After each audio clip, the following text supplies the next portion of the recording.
Spiritual Teaching 183. Love each other. 1.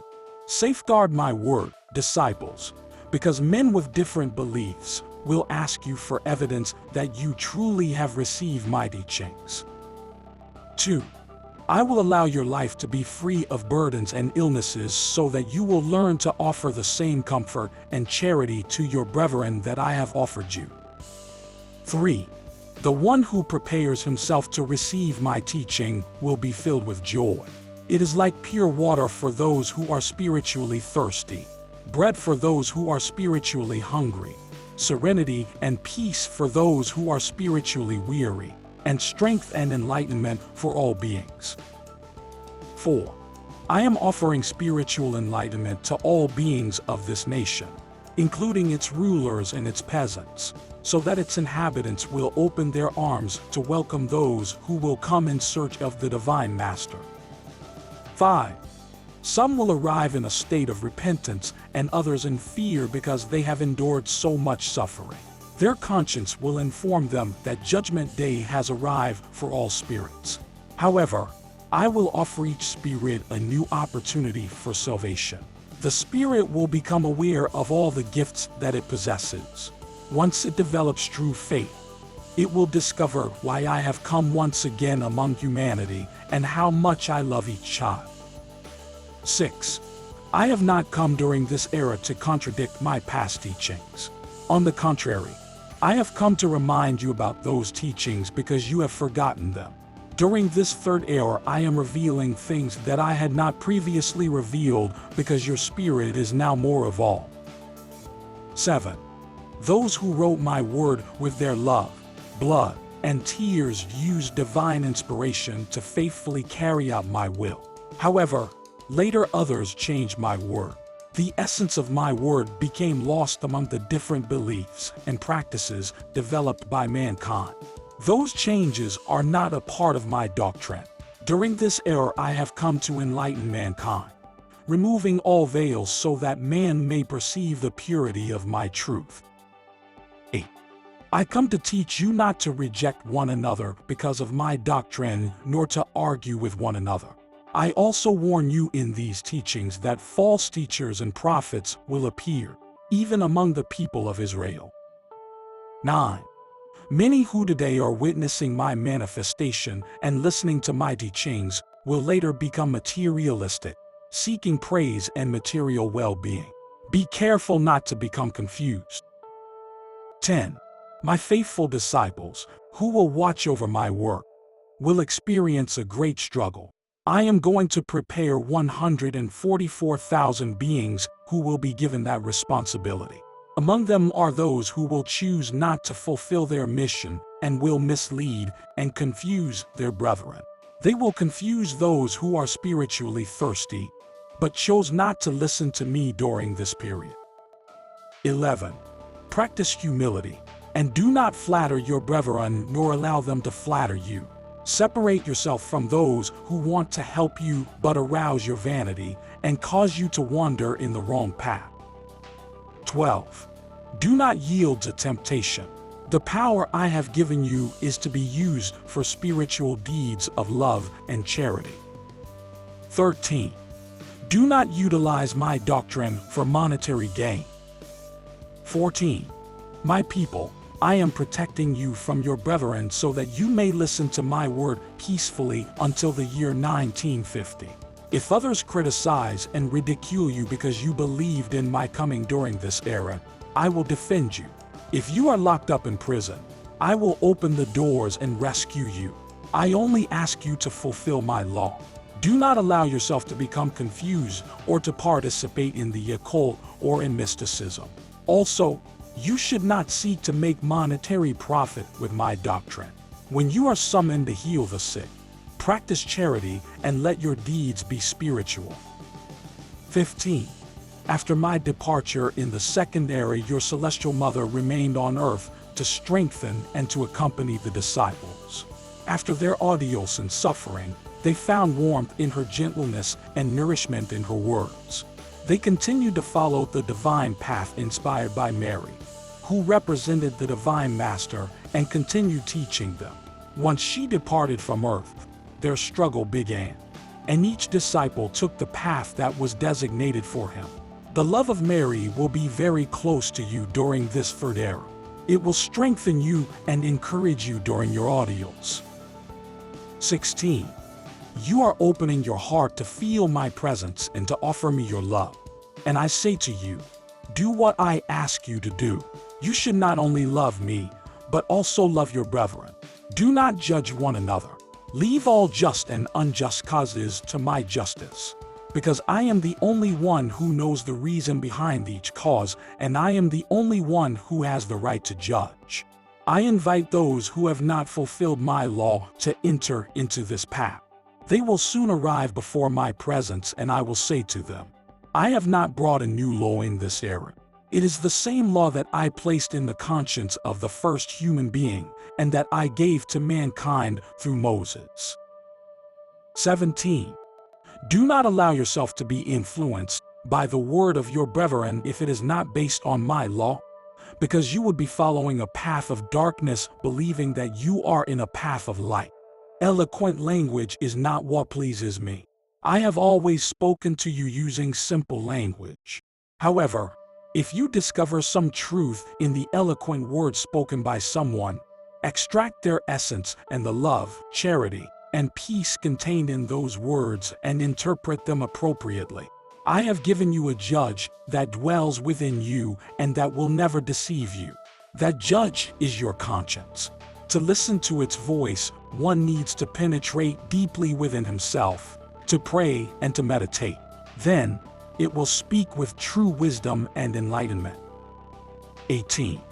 The world has disillusioned you. Today, as you listen to my word being manifested through humble spokesmen, in simple homes, you realize that one does not need to build magnificent temples for spiritual worship. Also, you now realize that man should not limit my doctrine or represent it with material images. 19. As spirits, endowed with enlightenment and power, you were ordered to incarnate on earth to fulfill your mission. Your brethren have rejected you because of the graces that you possess. They have been unable to comprehend the faith and trust that you have in God, and they do not realize that I protect and take care of all of my children in the same manner. I am very close to those who have come before me having repented for their sins. Through your repentance you become worthy of taking my presents of love and charity to those who are ill and in spiritual poverty. Your faith will manifest itself and offer strength to those who have become weak, helping them to arise to a new life. Many of my prodigal children will come to my sanctuary during this era, and I will prepare a feast to celebrate their return. The Israelite family will continue to pray so that my other lost children will return back to their father. 20. When you observe that one of my disciples is acquiring more wisdom because of his devotion to God, do not envy him. Instead, you should help him to continue to progress, because through him I will perform miracles that will benefit all of you. 21. Jealousy stains the heart and makes the spirit ill.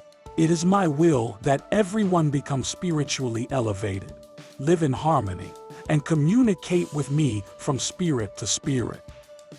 22. You should realize that there is great justice in the destiny of each being. 23. Do not live an unpredictable life. Even those ordeals that appear to be insignificant and unusual have a purpose determined by me. 24. Carefully study my law. Allow your spirit to come to me through prayer. Thus it will be anointed as it listens to my word and will receive healing balsam to heal its sick physical body. 25. If you prepare yourself, the world will learn to follow the true path. Wars will disappear and there will be peace. If you practice evil, that evil will return to you. Once again I say to you, you will be measured with the same rod with which you measure others. 26. Come nourish yourself with my word. Once you are nourished, do not forget to nourish those who are hungry. Learn to extract the essence from my word so that you may truly become nourished. Strengthen yourself. and share this nourishment with your brethren. 27. On earth you have an idea of the mansion of peace that I have promised to you. You constantly ask me to let you perceive the lights of that holy land. I say to you that you are not distant from that land. You are following the path that leads to it, and in the near future you will be knocking at the doors of that mansion. 28. That path is my law. If you follow it, I assure you that you will arrive at the promised land. When you are there, you will find all those things that I have promised. Be strong and virtuous, and do not let your faith weaken so that your journey will not be difficult. 29. You have experienced difficult ordeals. At times, you shiver from the coldness, selfishness, and lack of love of humanity. You present your naked spirit before me, but you do not despair, because you have faith that I watch over you and that Mary, your divine mother, illuminates your path as you travel through life. Thus, you feel strengthened. 30. During this moment of communion, you are informing me that your children are suffering and lack peace. I want to give you my gifts and benefits so that you may share them with your brethren. I want you to learn to give to others, to become my messengers, and to guide your brethren. 31. Bless your brethren if they welcome you and accept your gift. Also bless them if they reject your gift. And allow me with my infinite patience to continue to refine and to awaken their spirits until they convert into my devoted and faithful followers. That is my will. 32. I welcome those who believe in my new manifestation as well as those who do not believe in it. Those who do not believe are being guided by their own spirit and will one day accept it. 33. Woe to those who make no effort to become spiritually enlightened during this period, because they will become lost. Although this is an era of light, behold the darkness that exists throughout the world. Through my teachings, you know that I chose this nation to manifest myself during this period. But you do not know why I chose it. The Divine Master has been a mystery for all of you, but he does not want to keep any secrets from his disciples. He has come to reveal all that you need to know so that you will be able to correctly respond to those who question you. I observe that those who live in this part of the world have always sought and loved me. Although they worship me in an imperfect manner, I have accepted their worship and their love as a flower filled with the fragrance of innocence, sacrifice, and suffering. That flower, with its fragrance, has always been on my divine altar. Each of you was prepared to fulfill a great mission during this era. Today, you are aware because of my teachings that I made the people of Israel reincarnate among this multitude. Also, you know that the seed that inspires your being and the inner light that guides you is the same spiritual enlightenment that I poured upon the house of Jacob during the first era. 34. Spiritually, you are Israelites, because you possess the seed of Abraham, Isaac, and Jacob. You represent the branches from that holy tree that will offer shade and fruit to humanity. 35. That is why I refer to you as firstborn and have sought you during this era to give you my new revelation. It is my will that the people of Israel resurrect spiritually among humanity so that men may perceive the true resurrection of the flesh. 36. Yes, my disciples, the spirit does not die. It only departs to the spiritual valley once its material body no longer functions. However, the material body also does not die. It will disintegrate and combine with the elements of nature from where I will make it resurrect, in human form, to endow it with a spirit. 37.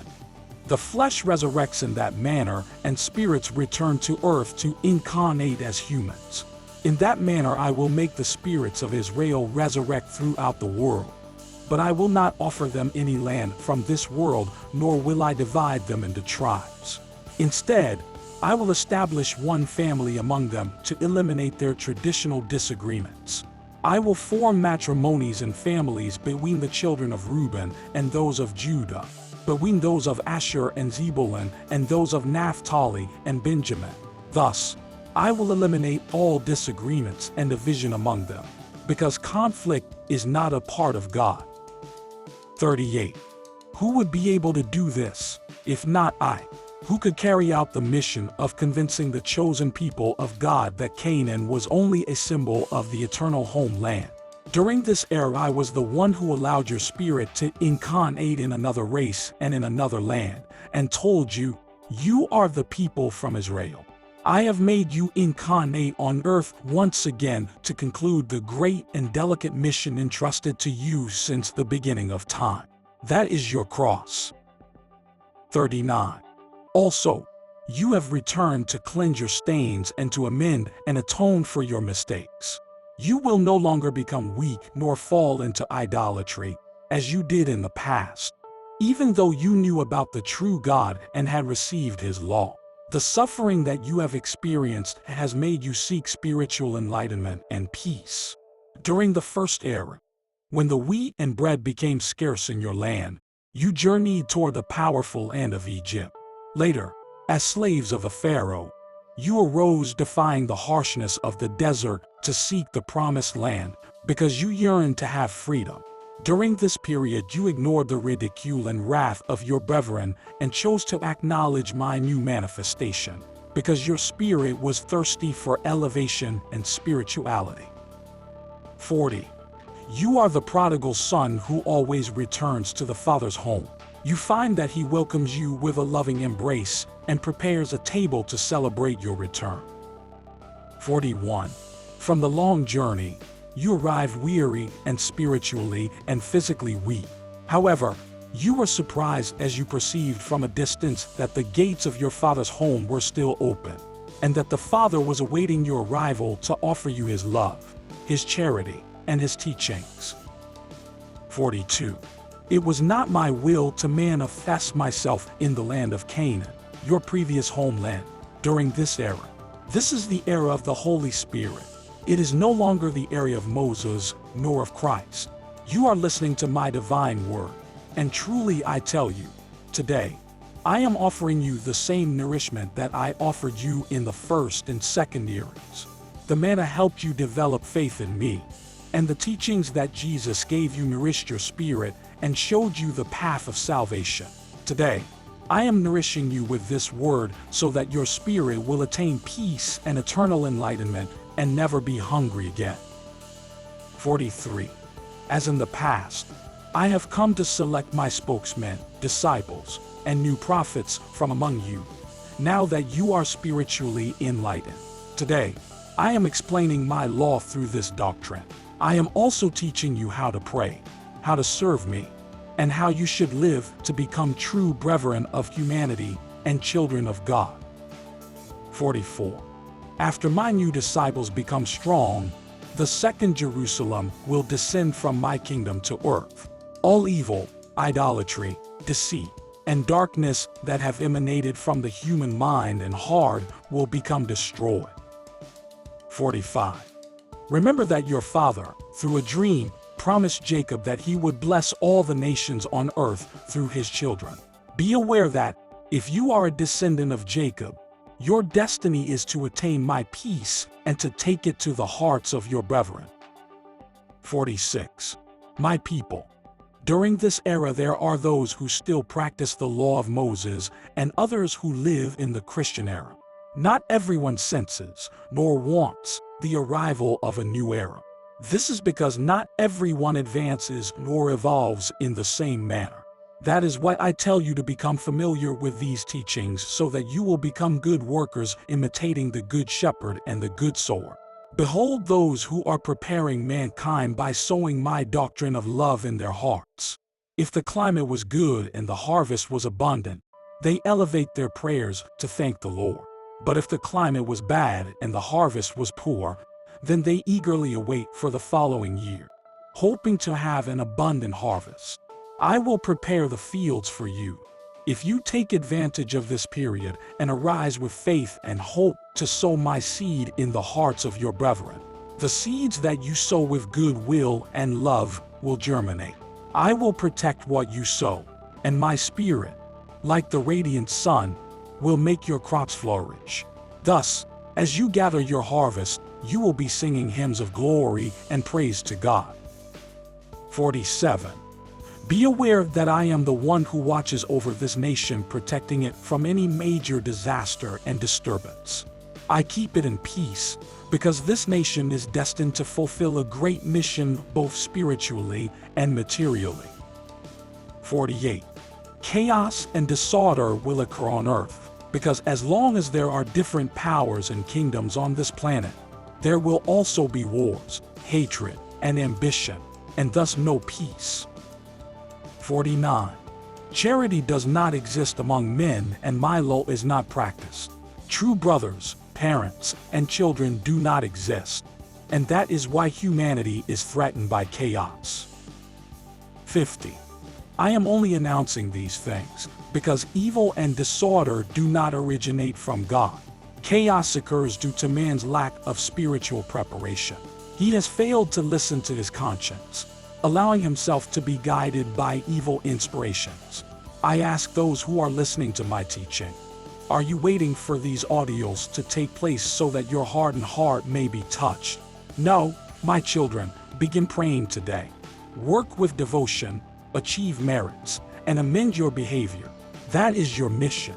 Pray for world peace and bring forth my blessings with your prayers. Remain faithful to my law and set an example for your brethren to follow. 51. Everyone who is willing to follow me will receive my teachings and become my disciple. 52. Those who are gathered here today form a portion of the people of Israel. The reappearance of virtues among mankind depends on Israel's obedience. Today, I have utilized these people as interpreters of my doctrine to humanity, and I have received the first fruits of their fulfillment. 53. You are the first individuals whom I have prepared to become soldiers of my work. Thus, you will need to work enthusiastically to set the foundation for the great city that will be constructed. You will need to have faith and confidence in me. I will continue to manifest myself through human spokesmen until 1950. After that time, you will remain among humanity to offer evidence of your power and spiritual enlightenment. 54. I will send scientists among you who have tried unsuccessfully to penetrate into the mysteries of spiritual life. They will seek you knowing that I have anointed you, and that you possess my revelations. They will be eager to receive my teachings from you. You will welcome them with humility, a characteristic my disciples possess. If you prepare yourself, you will speak and behave as did my apostles John and Peter. If you pray seeking my help, I will speak through you and will touch their hearts. They will seek you because they will be eager to meet the people who serve me and to visit the sites where I manifested myself in this period. When you reveal the essence of my doctrine to them, some will convert and become a part of this multitude. 55. It has been a long journey for this nation of people. I have always sent strong and devoted spirits among this nation to make mankind aware of its true spiritual mission and defend the divine law. This nation was spiritually prepared and united during 3 years. During that time, it experienced many different ordeals and struggles. Sometimes it has been strong, other times weak, sometimes free, other times a prisoner, sometimes misunderstood and other times loved and acknowledged. However, it has always possessed my blessings. 56. I am the only one who has offered you truth and purity. I not only offered you evidence of my divine love at Calvary, but also harsh justice if you deserved it. You were predestined to receive me spiritually in all 3 eras. Today, as in the second era, I have sought those who are denounced, humble, and who hunger for justice. I have elevated their spirits, allowing them to become my disciple or apostle. 57. You are living during a period of material evolution and progress. Humanity has become vain with its knowledge, thus it does not acknowledge me. Man has forgotten his spiritual mission, and he rejects nature. Nature was destined to serve man on earth not only for his physical needs and his enjoyment, but also to help him evolve spiritually.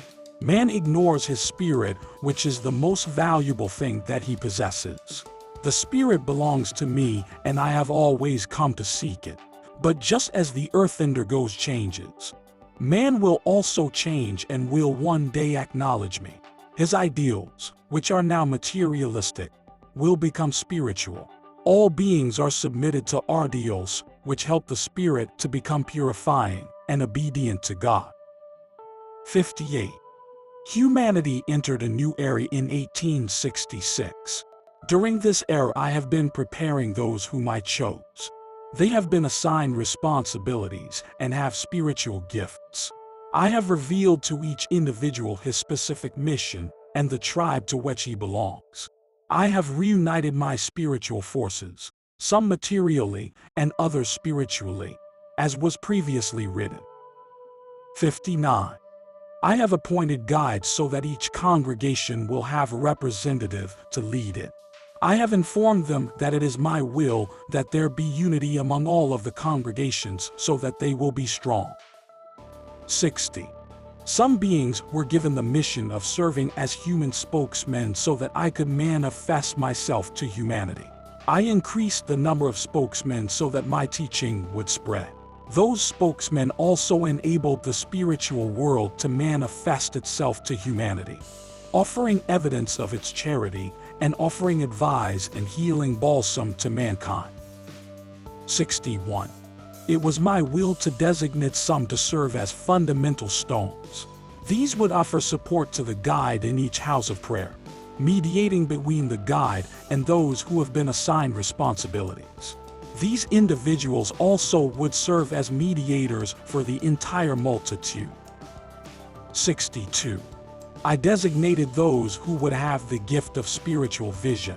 I prepared them to receive visions that would be analyzed by this multitude, thus helping this multitude to remain alert. 63. Those whom I designated to write down my teachings are referred to as golden pens.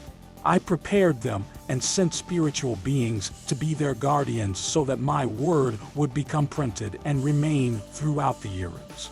These are the same spiritual beings who, in past eras, have guarded my scriptures. 64. I prepared guardians to maintain peace and order among this multitude, and I named them columns. 65. I have enlightened and inspired all of these individuals. I now ask those who have been assigned responsibilities, are you aware of what those responsibilities require? 66. I will grant you 3 more years to become prepared. Afterward, you will have only one responsibility, and everyone will become a worker in the divine fields. You will need to teach those who are unfamiliar with my new teachings. You will cease to be disciples and become teachers. My peace be with you.